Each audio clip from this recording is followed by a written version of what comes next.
Welcome. Today we're reading the chapter Beasts at Bay of the novel The Beasts of Tarzan. Now sit tight and let's get into it. Slowly Tarzan unfolded the note the sailor had thrust into his hand and read it. At first it made little impression on his sorrow-numbed senses, but finally the full purport of the hideous plot of revenge unfolded itself before his imagination. This will explain to you the exact nature of my intentions relative to your offspring and to you. You were born an ape. You lived naked in the jungles. To your own we have returned you, but your son shall rise a step above his sire. It is the immutable law of evolution. The father was a beast, but the son shall be a man. He shall take the next ascending step in the scale of progress.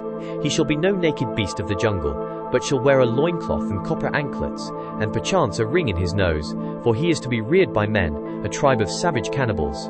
I might have killed you, but that would have curtailed the full measure of the punishment you have earned at my hands. Dead, you could not have suffered in the knowledge of your son's plight, but living and in a place from which you may not escape to seek or succor your child, you shall suffer worse than death for all the years of your life in contemplation of the horrors of your son's existence. This, then, is to be a part of your punishment for having dared to pit yourself against Enel. P.S. The balance of your punishment has to do with what shall presently befall your wife, that I shall leave to your imagination. As he finished reading, a slight sound behind him brought him back with a start to the world of present realities. Instantly his senses awoke, and he was again Tarzan of the apes. As he wheeled about, it was a beast at bay, vibrant with the instinct of self-preservation, that faced a huge bull ape that was already charging down upon him. The 2 years that had elapsed since Tarzan had come out of the savage forest with his rescued mate had witnessed slight diminution of the mighty powers that had made him the invincible lord of the jungle. His great estates in Uziri had claimed much of his time and attention, and there he had found ample field for the practical use and retention of his almost superhuman powers. But naked and unarmed to do battle with the shaggy, bull-necked beast that now confronted him was a test that the ape-man would scarce have welcomed at any period of his wild existence. But there was no alternative other than to meet the rage-maddened creature with the weapons with which nature had endowed him. Over the bull's shoulder, Tarzan could see now the heads and shoulders of perhaps a dozen more of these mighty forerunners of primitive man. He knew, however, that there was little chance that they would attack him, since it is not within the reasoning powers of the anthropoid to be able to weigh or appreciate the value of concentrated action against an enemy.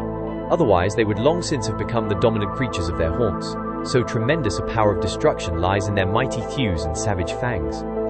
With a low snarl, the beast now hurled himself at Tarzan, but the ape-man had found, among other things in the haunts of civilized man, certain methods of scientific warfare that are unknown to the jungle folk. Whereas, a few years since he would have met the brute rush with brute force, he now sidestepped his antagonist's headlong charge, and as the brute hurtled past him, swung a mighty right to the pit of the ape's stomach. With a howl of mingled rage and anguish, the great anthropoid bent double and sank to the ground, though almost instantly he was again struggling to his feet. Before he could regain them, however, his white-skinned foe had wheeled and pounced upon him, and in the act there dropped from the shoulders of the English lord the last shred of his superficial mantle of civilization. Once again he was the jungle beast reveling in bloody conflict with his kind. Once again he was Tarzan, son of Kala the she-ape. His strong white teeth sank into the hairy throat of his enemy as he sought the pulsing jugular.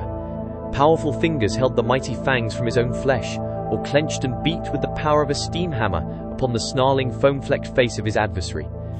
In a circle about them, the balance of the tribe of apes stood watching and enjoying the struggle. They muttered low gutturals of approval as bits of white hide or hairy blood-stained skin were torn from one contestant or the other. But they were silent in amazement and expectation when they saw the mighty white ape wriggle upon the back of their king, and with steel muscles tensed beneath the armpits of his antagonist, bear down mightily with his open palms upon the back of the thick bull neck, so that the king ape could but shriek in agony and flounder helplessly about upon the thick mat of jungle grass. As Tarzan had overcome the huge turquoise that time years before, when he had been about to set out upon his quest for human beings of his own kind and color, so now he overcame this other great ape with the same wrestling hold upon which he had stumbled by accident during that other combat. The little audience of fierce anthropoids heard the creaking of their king's neck, mingling with his agonized shrieks and hideous roaring. Then there came a sudden crack, like the breaking of a stout limb before the fury of the wind. The bullet head crumpled forward upon its flaccid neck against the great hairy chest. The roaring and the shrieking ceased. The little pig eyes of the onlookers wandered from the still form of their leader to that of the white ape that was rising to its feet beside the vanquished, then back to their king as though in wonder that he did not arise and slay this presumptuous stranger. They saw the newcomer place a foot upon the neck of the quiet figure at his feet, and, throwing back his head, give vent to the wild, uncanny challenge of the bull-ape that has made a kill. Then they knew that their king was dead. Across the jungle rolled the horrid notes of the victory cry. The little monkeys in the treetops ceased their chattering. The harsh-voiced, brilliant-plumed birds were still. From afar came the answering wail of a leopard, and the deep roar of a lion. It was the old Tarzan who turned questioning eyes upon the little knot of apes before him. It was the old Tarzan who shook his head as though to toss back a heavy mane that had fallen before his face, an old habit dating from the days that his great shock of thick black hair had fallen about his shoulders, and often tumbled before his eyes when it had meant life or death to him to have his vision unobstructed. The ape-man knew that he might expect an immediate attack on the part of that particular surviving bull-ape who felt himself best fitted to contend for the kingship of the tribe. Among his own apes, he knew that it was not unusual for an entire stranger to enter a community and, after having dispatched the king, assume the leadership of the tribe himself, together with the fallen monarch's mates. On the other hand, if he made no attempt to follow them, they might move slowly away from him, later to fight among themselves for the supremacy. That he could be king of them, if he so chose, he was confident, but he was not sure he cared to assume the sometimes irksome duties of that position, for he could see no particular advantage to be gained thereby. One of the younger apes, a huge, splendidly muscled brute, was edging threateningly closer to the ape-man. Through his bared fighting fangs there issued a low, sullen growl. Tarzan watched his every move, standing rigid as a statue. To have fallen back a step would have been to precipitate an immediate charge. To have rushed forward to meet the other might have had the same result, or it might have put the bellicose one to flight. It all depended upon the young bull's stock of courage. To stand perfectly still, waiting, was the middle course. In this event the bull would, according to custom, approach quite close to the object of his attention, growling hideously and baring slavering fangs. Slowly he would circle about the other, as though with a chip upon his shoulder. And this he did, even as Tarzan had foreseen. It might be a bluff royal, or on the other hand, so unstable is the mind of an ape, a passing impulse might hurl the hairy mass, tearing and rending, upon the man without an instant's warning. As the brute circled him, Tarzan turned slowly, keeping his eyes ever upon the eyes of his antagonist. He had appraised the young bull as one who had never quite felt equal to the task of overthrowing his former king, but who one day would have done so. Tarzan saw that the beast was of wondrous proportions, standing over 7 feet upon his short, bowed legs.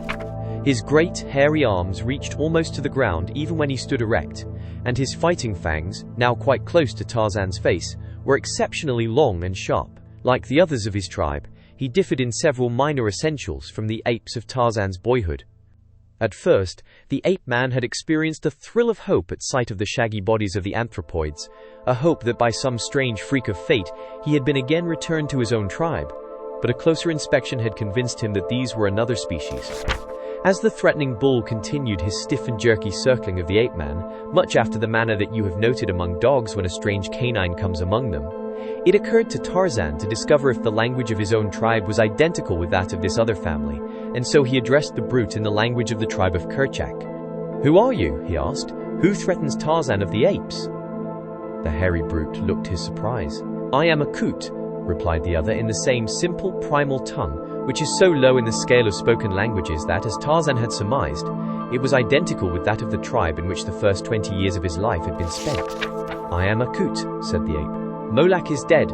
I am king. Go away or I shall kill you." "You saw how easily I killed Molak," replied Tarzan, "so I could kill you if I cared to be king. But Tarzan of the apes would not be king of the tribe of Akut. All he wishes is to live in peace in this country. Let us be friends. Tarzan of the apes can help you, and you can help Tarzan of the apes." "You cannot kill Akut," replied the other. "None is so great as Akut. Had you not killed Molak, Akut would have done so, for Akut was ready to be king." For answer, the ape-man hurled himself upon the great brute, who during the conversation had slightly relaxed his vigilance. In the twinkling of an eye, the man had seized the wrist of the great ape, and before the other could grapple with him had whirled him about and leaped upon his broad back. Down they went together, but so well had Tarzan's plan worked out that before ever they touched the ground he had gained the same hold upon Akut that had broken Molak's neck. Slowly he brought the pressure to bear, And then, as in days gone by he had given Kerchak the chance to surrender and live, so now he gave to Akut, in whom he saw a possible ally of great strength and resource, the option of living in amity with him, or dying as he had just seen his savage, and heretofore invincible king die.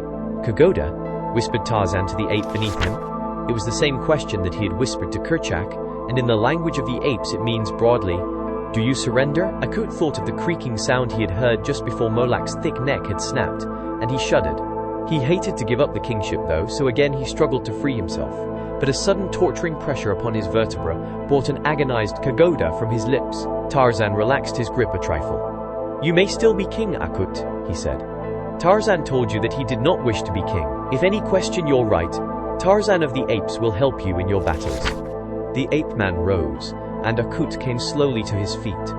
Shaking his bullet head and growling angrily, he waddled toward his tribe, looking first at one and then at another of the larger bulls who might be expected to challenge his leadership, but none did so. Instead, they drew away as he approached, and presently the whole pack moved off into the jungle, and Tarzan was left alone once more upon the beach. The ape man was sore from the wounds that Molak had inflicted upon him, but he was inured to physical suffering, and endured it with the calm and fortitude of the wild beasts that had taught him to lead the jungle life after the manner of all those that are born to it. His first need, he realized, was for weapons of offense and defense, for his encounter with the apes, and the distant notes of the savage voices of Numa the lion, and Sheeta the panther, warned him that his was to be no life of indolent ease and security. It was but a return to the old existence of constant bloodshed and danger, to the hunting and the being hunted. Grim beasts would stalk him, as they had stalked him in the past, and never would there be a moment, by savage day or by cruel night, that he might not have instant need of such crude weapons as he could fashion from the materials at hand. Upon the shore he found an outcropping of brittle, igneous rock. By dint of much labor, he managed to chip off a narrow sliver some 12 inches long by a quarter of an inch thick. One edge was quite thin for a few inches near the tip. It was the rudiment of a knife. With it he went into the jungle, searching until he found a fallen tree of a certain species of hardwood, with which he was familiar. From this he cut a small straight branch, which he pointed at one end. Then he scooped a small, round hole in the surface of the prostrate trunk. Into this he crumbled a few bits of dry bark, minutely shredded, after which he inserted the tip of his pointed stick, and, sitting astride the bole of the tree, spun the slender rod rapidly between his palms. After a time, a thin smoke rose from the little mass of tinder, and a moment later the whole broke into flame. Heaping some larger twigs and sticks upon the tiny fire, Tarzan soon had quite a respectable blaze roaring in the enlarging cavity of the dead tree. Into this he thrust the blade of his stone knife, and as it became superheated he would withdraw it, touching a spot near the thin edge with a drop of moisture. Beneath the wetted area, a little flake of the glassy material would crack and scale away. Thus, very slowly, the ape man commenced the tedious operation of putting a thin edge upon his primitive hunting knife. He did not attempt to accomplish the feat all in one sitting. At first he was content to achieve a cutting edge of a couple of inches, with which he cut a long, pliable bow, a handle for his knife, a stout cudgel, and a goodly supply of arrows. These he cached in a tall tree beside a little stream, and here also he constructed a platform with a roof of palm leaves above it.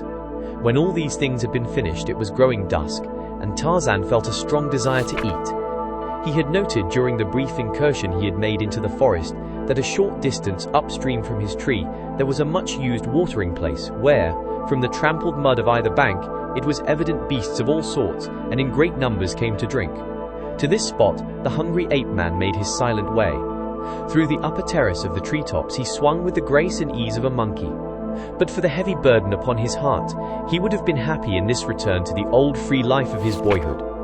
Yet even with that burden he fell into the little habits and manners of his early life that were in reality more a part of him than the thin veneer of civilization that the past 3 years of his association with the white men of the outer world had spread lightly over him, a veneer that only hid the crudities of the beast that Tarzan of the apes had been. Could his fellow peers of the House of Lords have seen him, then they would have held up their noble hands in holy horror. Silently he crouched in the lower branches of a great forest giant that overhung the trail, his keen eyes and sensitive ears strained into the distant jungle from which he knew his dinner would presently emerge. Nor had he long to wait. Scarce had he settled himself to a comfortable position, his lithe, muscular legs drawn well up beneath him as the panther draws his hindquarters in preparation for the spring, than Bara, the deer, came daintily down to drink. But more than Bara was coming. Behind the graceful buck came another which the deer could neither see nor scent, but whose movements were apparent to Tarzan of the Apes because of the elevated position of the ape-man's ambush. He knew not yet exactly the nature of the thing that moved so stealthily through the jungle a few hundred yards behind the deer, but he was convinced that it was some great beast of prey stalking Bara for the self-same purpose as that which prompted him to await the fleet animal. Numa, perhaps, or Sheeta, the panther. In any event, Tarzan could see his repast slipping from his grasp unless Bara moved more rapidly toward the ford than at present. Even as these thoughts passed through his mind, some noise of the stalker in his rear must have come to the buck, for with a sudden start he paused for an instant, trembling in his tracks, and then with a swift bound dashed straight for the river and Tarzan. It was his intention to flee through the shallow ford and escape upon the opposite side of the river. Not 100 yards behind him came Numa. Tarzan could see him quite plainly now. Below the ape-man, Bara was about to pass.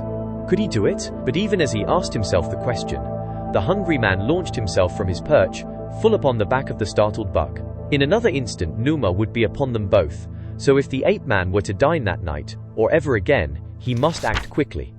Scarcely had he touched the sleek hide of the deer with a momentum that sent the animal to its knees than he had grasped a horn in either hand, and with a single quick wrench twisted the animal's neck completely round until he felt the vertebrae snap beneath his grip.